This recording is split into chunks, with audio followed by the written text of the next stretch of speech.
अस्सलाम वालेकुम दोस्तों, आऊँ आहियां शाहिद खोसो ऐं अव्हां ॾिसी रहिया आहियो शाहिद खोसो व्लॉग यूट्यूब चैनल।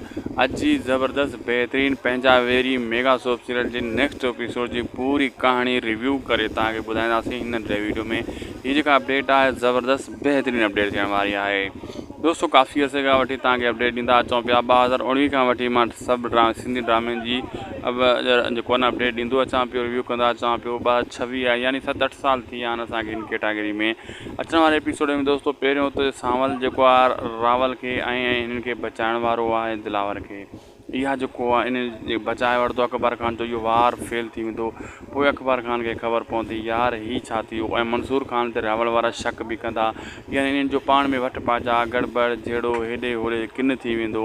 ऐं अकबर ख़ान इन जासूस पंहिंजो जेको इन जो गद्दार हुयो इन खे पूरो कंदो या कुझु इन जो बिलो कंदो, ऐं मंसूर ख़ान हाणे उन खे मारण जी कोशिशि कंदो। छो त मंसूर ख़ान अकबर रावल वारनि जॻहियूं कूड़ो थी साबित थी वेंदो आहे। दोस्तों वीडियो पुगो पंहिंजी पुॼाणी ते। अगरि अपडेट सुठी लॻे महिरबानी करे असांजे यूट्यूब चैनल शाहिद खोसो व्लॉग खे ज़रूरु सब्सक्राइब लाइक शेयर कंदा। मौला तव्हांखे ख़ुशि रखे, खिलंदा रहो, मुस्कुराईंदा रहो ऐं प्यारा प्यारा कमेंट बि कंदा रहो। अल्लाह हाफ़िज़।